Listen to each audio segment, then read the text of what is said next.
Welcome back. It's Tim Harris, and this is Real Estate Coaching Radio, your favorite daily real estate coaching and training podcast. We have a very, very special podcast for all of you today in honor of all the veterans out there who are podcast listeners, who are coaching clients, who are part of our eXp Realty group. We know we have a lot of forward deployed military folks all over the world because we see where you guys are downloading from. So for all of you, we honor you and your commitment to our country and your sacrifice for our country by presenting this podcast. And by the way, if you want the notes for today's show, which a lot of you will, make sure you just go to harrisrealestatedaily.com. That is our daily newsletter. The subscription costs nothing.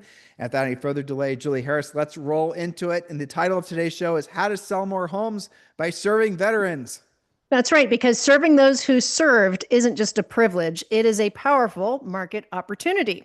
So veterans represent a uniquely powerful niche in U.S. real estate. The VA-backed loan program has supported over 28.5 million home purchases since 1944. In the first half of fiscal year 2025, total VA loan originations surged 45% year over year, with purchase loans up nearly 10% and refinances jumping as well. We know we have some loan officers listening. The refis jumped a staggering 150% amongst veterans.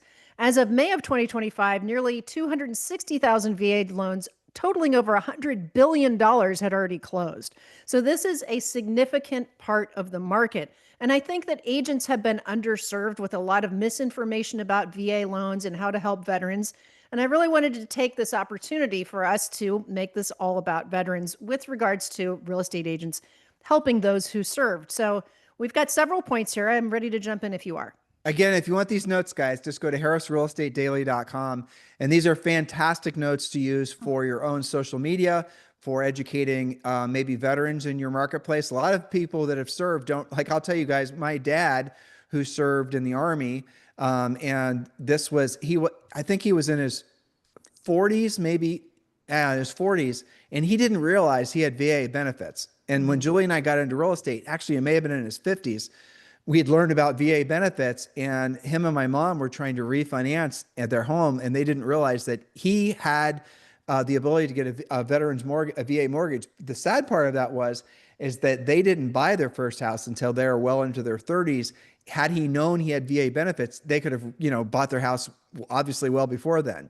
So even in your marketplace, don't just think veterans are the folks that have served the country in the last 10 or 15 years. They could be people that have gone all the way back to Korea. A lot of them are still kicking, you don't know. I mean, they could very well be ready to, do a transaction with you. So keep all this in mind and think expansively. All right, Julie. So point number one, position yourself as a veteran specialist. What did you mean by that? And we'll talk about this. Highlighting any military connection. Maybe you yourself were a military person. We have a great friend, Jean Shine in Killeen, Texas. She did a great job of that. She became a trusted brand there by focusing on the military families. Now, some of you have a higher concentration of veterans than others. Texas certainly is a hotbed of tons and tons of veterans. You can also earn the NAR Military Relocation Professional Certification. That's a nice badge of honor there. But you can position yourself regardless. Maybe you have no built-in military connections. You can still position yourself as a VA savvy person across your website, social media, your bios, your email signatures, your listing presentations. If you've helped veterans already, highlight a testimonial video from them on your website and in your text on your pre-listing package and your testimonial pages. You can make it clear that you are veteran friendly. So that's the first thing, is to become more aware of that and to make it, obvious on your website and all of your support material. But really making people aware of it is going to be not like just marketing and branding that you're, work with veterans. That's not the same as what the following points are all going to be about, which is actually knowing how to be of service to them. That's right. Because what you're going to discover, and especially with Julie's second point, which is learn and simplify VA financing, is there are a lot of agents out there who claim to know how to work with veterans, but know nothing about VA financing. What they do is they turn that veteran lead over to a lender, and they don't know whether that lender is actually essentially someone who's trained up in VA. VA, and frankly, some of the FHA and some of the farm loans and things like that, those are highly specialized loan products, and make sure the loan officer you're working with is actually qualified, not just what they tell you, but you have to go and verify that they actually do those types of loans. Go to AI, write down ask AI to churn out 10 questions to ask when interviewing a potential loan officer about being your VA loan person, and then ask that potential loan officer face to face so they can't research the answers, what the answers to the questions, and you'll quickly find that most of them are tall hat, no cattle. Yes, Julie? Well, that's right. And so that's why number 2 is for you to have some reasonable knowledge yourself. A lot of our listeners either have no knowledge of how VA loans work, or even worse than that, there's misinformation, because I've seen agent to agent stuff talking online where, oh, well, if you've got a VA, you don't want to take a VA loan. They take forever to close. There's a lot of bad information. So point number 2 is you've got to learn it yourself a little bit, not as much as being an actual VA lender yourself, but enough that you can do what Tim just said, ask good questions. VA loans offer benefits that matter: 0% down, no PMI, highly competitive rates, and no prepayment penalties. So be sure, as Tim said, that you're working with a lender who doesn't just dabble in VA loans, but is a specialist in them. Understand and explain the VA funding fee. You can use visual tools to compare VA versus FHA. That's a good place that you can use your AI. And there's a great resource, which is va.gov. There's a realtor toolkit that has forms, checklists, and FAQs. So that's a good place to get your feet wet in your own personal knowledge. And sometimes that means educating the realtor on the other side. You've got to be knowledgeable enough. Julie, do you remember that there's a military organization that's actually associated with the government when guys are going from base to base, guys and gals are going from base to base? Do you remember what that's called? I don't think it's the va.gov, but it might be. It's not va.gov, but they can find out. But there actually is a designation that if you're going to be specializing in veterans, you probably should get that designation. Well, there is an NAR military reload designation. I'll Google it real quick. How about that? You go on to your next point and I'll research it for us. All right. So point number 3, generate leads through military and veteran networks. Engage with your base communities, VFW halls, spouse groups, and veteran events and promotions. You can host workshops like how to use your VA loan to buy or sell, partnering with your trusted VA lender. You can build relationships certainly through LinkedIn and Facebook with transitioning service members and veterans, but you've got to put yourself where the veterans are. So find out in your community what's happening and insert yourself in those events. You can sponsor them, you can show up, you can do talks. I know one of my coaching clients does an educate yourself on your VA benefits with their favorite lender at the base. I think she's doing it quarterly. So find the leads. All right. You have looking it up face on the screen. Yeah, I do. But you know what? I'm beginning to think that it doesn't exist anymore. Might have been absorbed by some other organization. Yeah, I think it was. I think actually that's what it was. And I think what you're saying, telling them to go to that website, what was that website again? va.gov. I think pretty much, yeah, va.gov. That's exactly what it's telling me to do. So go to va.gov. There's a lot of resources on that. And you can probably turn those into some handouts and flyers and video content and all that kind of stuff. I found what I was looking for. It's called USAA. You remember this, Julie. We used to work with them. USAA.com. And that's the reload arm. That's right. Exactly. That's what I was trying to remember. So that's what Gene worked with a lot. If you remember that correctly, is so if you have the USAA, you have to go to USAA .com. And then if I remember correctly, you have to get on their list to receive referrals, and then they'll send you a referral for a relocating in or out, a listing or a buyer, obviously, of a veteran. And they will, I don't think the referral fees were much more than 25%. And so start there and you guys will find what you're looking for. But the point is if you are near a military base and you're not working with veterans, you're really missing out, because that could be in itself a huge opportunity. And I'll share this with you as well. They don't, like, a lot of veterans are, so we've worked with them and we've had coaching clients who've worked with veterans. A lot of the veterans, what they'll do is to build up a savings account or build up a net worth, is they'll go from one base to another and they'll buy a house and then they'll keep it as a rental property as they're transferred to the next one. So open your mind up to maybe you either refer those listing or those rental opportunities to a local management company, or you do it yourself. So there's a thing. So again, a whole bunch of different ways you can be serving veterans. You know, if you're a veteran and you got in when you were like 18, you're retired by the time you're in your mid 40s. And so if you're listening and right now you're forward deployed and you're wanting to know how to, build your net worth, I just give you a great idea. Every time you go to a new base, buy a house with the idea that you can easily live in it, obviously for you and your family, but don't sell it when you're moving. Keep it as a rental property. And if you get transferred during your career, you're going to end up with a whole bunch of rental properties in areas where you're always going to have built-in tenant Built-in demand. tenants. I mean, Exactly. guaranteed. People are moving all the time. Yeah. And you know they're going to pay their damn rent, especially if they're officers, because if they don't, if they all of a sudden start having crappy credit, they can lose their security ratings, which mean, and a matter of fact, I think depending on what your rank is, if your credit score drops a lot, your commanding officer will basically ask you what the hell's going on in your life that you're not paying your bills. In other words, those are great tenants. So expand your thinking, veterans. And this is a great way for you to build net worth. And right. by the way, you can use those VA benefits when you're buying rental properties. All right, let's go on to the next point, Yes. Julie.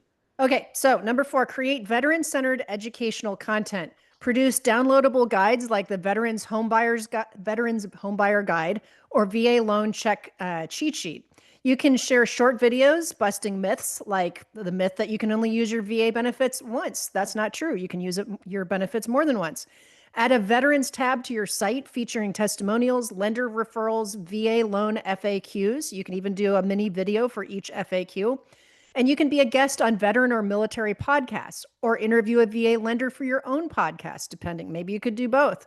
Create and submit press releases about how you're able to help vets buy and sell utilizing their benefits. So lots of ways to get the word out there by being the one who educates them. Again, you don't have to know as much as a lender that's a VA specialist, but you should have some talking points, have some bullet points, and be a myth buster, for example. That's a good way to handle that. Some of our best coaching clients, I'm sure you'll agree, Julie, have been ex-military people. 100%. Yeah, and in general. They're not just very coachable, used to following a checklist, used to Exactly. accountability, all that kind. I always get excited when we have military personnel who are in real estate because you kind of know who's signing up. Matter of fact, it's funny. I've had probably at this point 5 or 6 former fire pilots as coaching clients.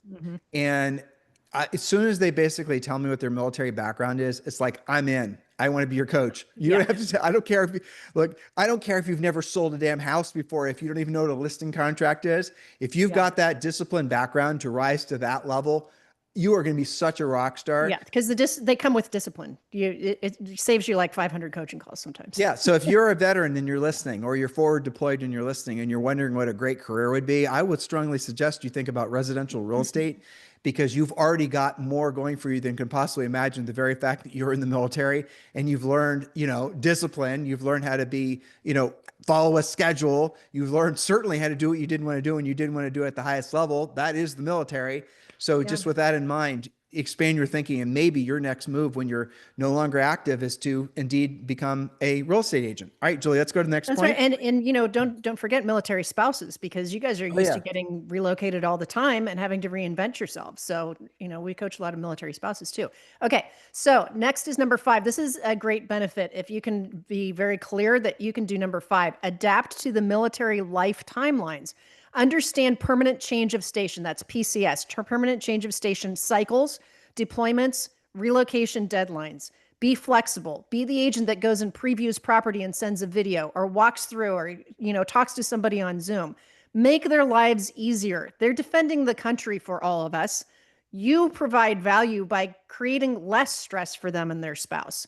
So that's something, is the adaptation for military life timelines. You can master. There's a VA power of attorney. There's forms so that your deals don't stall if they are on active duty.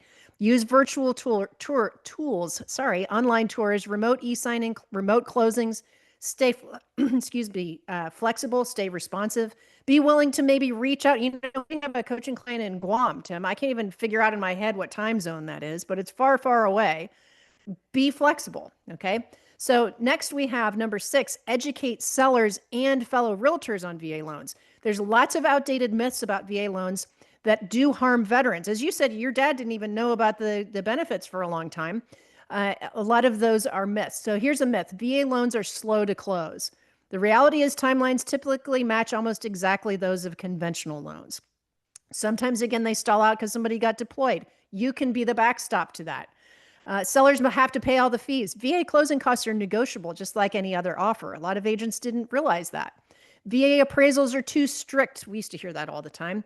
In fact, VA appraisers follow fair market guidelines like everyone else. VA buyers are financially weak. This one drives me crazy when agents say, oh, because they're 0% down and they're a VA loan, they must be weaker than somebody with 20% down. Maybe they're just smarter. Okay. Maybe they're just taking care of using their benefits that somebody that's conventional doesn't have an opportunity to take advantage of. That doesn't make them automatically a weaker borrower. Jules, Most of them are pre-qualified, and they have stable income. They're employed by the military. Let me jump in here. I would say most of these myths are perpetuated by obviously ignorant agents. Yes. But it's also mostly perpetuated by ignorant agents that are dealing with ignorant loan officers. I touched on this earlier. And I'm going to tell you guys a story that's worth mentioning. When Julie and I were selling real estate, we coach all of our agents to do the same exact thing. You cannot just have one lender. You can say you shouldn't have one referral as a lender just for reasons of RESPA and whatever the modern interpretation of steering is. But I'll give you the real reason why. Obviously, that's a real reason, but here's a real reason that's more powerful than that, because not every loan officer is a good match with your potential client. So Julie and I had 3 different loan officers that we would refer business to, and it depending on who the borrower was. So if it was a first-time borrower, a VA borrower, an FHA borrower, maybe someone that was needing some kind of, maybe it was a governmental program of some variety. We had a wonderful lender in Columbus, Ohio named Mark Yerke, and he's still in business, and he's messaged us before every time we mention him against business. So yep, Yerke. Call Mark if you're in Columbus. Mark did a great job, and his family were wonderful. And he would Mark would go so far, normal, inexpensive, first-time home buyer house. He would bend backwards and forwards to get the deal done for the folks. He never made them feel like they were second best just because of the financial situation that they're in. In fact, the opposite. He made them feel special. He took very good care of them. He did. Yeah. He was wonderful, and still is, hopefully. I know he is, because like I said, he messages us. So he would get those types of borrowers. Then the middle in price range. So this is somebody that a borrower, maybe a seller, maybe wanted to buy something, who wasn't a veteran, who had down payment money, had a stable job, they had, essentially some miles on their chassis to the point where they knew what to do and how to do it. And they just wanted a lender that was going to be, somebody who was comfortable working that middle price range. And so that would be a lender, frankly, that wasn't very flashy, a lender that probably was family oriented, like most of them were, a lender that wasn't spending most of his time playing golf, a lender that wasn't, bragging about his trip to Paris and, whatever, right? This is going to be a normal, middle-class type lender who's going to be a good match for those types of borrowers. It makes them comfortable. Whereas if I were to put a borrower with the next lender I'm going to tell you guys about, it never would match. So the last lender we'd work with is a guy named, do you remember his name? Singleton. Yes, Jeff. Okay. So Jeff was never in his office, always playing golf, was great. He had memberships of every single, in Columbus, Ohio, had tons of golf, everywhere. He would be playing golf here, playing golf there. And he would network on the golf course, and he would essentially wine and dine and meet those types of folks where they're at, literally physically, but also where they were, essentially demographics. They would talk about the fancy this and the fancy. They were his people. His people, right. He felt comfortable working with those types of people. I never would have sent Jeff a VA loan. He probably could have done it, but I wouldn't do it. I never would have sent him even that Midland borrower. Again, same reason. It would have been a mismatch. Now, here's something else. Mark Yerke, his family's business, Yerke Mortgage, they were approved to do VA, FHA. They were actually, I forget what the name of it is, but there's a type of lender that it is where they're subject to additional layers of annual audits from the government to verify the loans that they're doing. No fancy businesses going on. So what we found out, and you guys should remember I told you this, is when you're dealing with a mortgage broker and they're saying they can do a government loan, are they actually, or the company that they're brokering loans for, licensed to do government loans, or are they brokering that loan through another? So that's what we found out as we were learning, as I'm sharing this with you. So you call up a lender and the lender say, oh yeah, I can do VA loans. That lender doesn't know jack about VA loans, but Mark Yerke does. And so what he would do is he would broker the loan through Mark, make half the commission and do the deal with Mark. I didn't want that experience for our borrowers. So we figured out who was who, and that's who we decided who we were going to send the loans to. So if you have any misinformation about VA loans in particular, you need to absolutely positively make sure you're getting good information from the right folks. Julie gave you some breadcrumbs, right? Start out by going to the website. Start out by, going to usaa.com. Go and do your own homework. Go to HUD.gov, right, Julie? And research on that website, because there's a search widget on there, if I remember correctly, and find out who the approved lenders are in your marketplace who are actually approved to do loans like what you're Usually if they're approved for FHA, they do VA. And that was the advantage of Yerke is it wasn't, I mean, yes, he was excellent at VA, but he also would take somebody who's thinking about maybe doing a 0% down VA, but he would also compare, is it better to go conventional 5% or 3% down? or Is no it better to percent. go FHA or is it better to do VA? And what are the most advantageous rates? Which are the ones with the best ratios for that client? So that's the type of expertise you need. And generally, if they're good at FHA, they're probably also good at VA, but still ask the questions. You just covered number 7, which is build a veteran trusted team, partnering with those experienced VA specialist lenders, even inspectors, title reps, people who understand VA. Provide clients with your VA resource team, your trusted professional team, showcasing your readiness, your reliability, and your expertise. Okay, so moving on to number 8, serve your community, not just the client. Engage with veteran nonprofits, sponsor military appreciation events. There's lots of things like wreaths for veterans, supporting Gold Star families. There's lots of different ways that you can get involved no matter where you live in the country. When you show up and you give back authentically, you earn deep trust and you become a natural referral source. If you're looking to deepen your center of influence, military families, that's a great center of influence. They all know each other. They all go to the same parties. They all support each other. They're like a big family. So that's a great way to expand your center of influence and really give back. That's right. And that's what the 4th of July and that's what working with veterans is all about. I don't know if you guys are feeling it, but Julie and I are so happy that we're feeling the country become unified again. I know there's parts of the country where it doesn't feel like that, but it's coming your way too.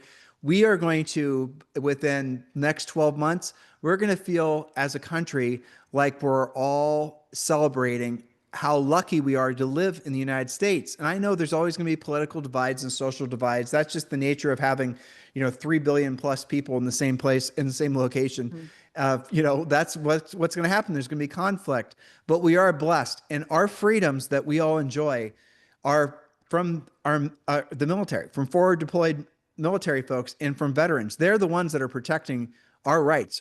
And it's not something we can ever take for granted. And so if the only thing you get from this podcast today, maybe you don't have any overt opportunity to be of service, direct service to any veterans, you should be direct service to them by showing appreciation, overt gratitude towards the sacrifices that they made and they'll continue to make to defend the freedoms of the United States. So I'll strongly suggest that all of you will, show overt gratitude where you can. Maybe it's a flag. Maybe it's a flag in an area where nobody else flies flags. Fly a United States flag. Maybe it's on social media. Maybe it's just any place and every place where you can possibly let the world know that you're in gratitude towards the folks that protect our freedoms. Because without them, you know what? We wouldn't have much of a country at all. And it would, it would just be chaos. And thank God for the military. And thank you to all of you that are defending and have defended the rights for all of us to be free in this wonderful country we all call home. In the meantime, have a fantastic day. Happy 4th of July, and we'll talk with you on the show tomorrow.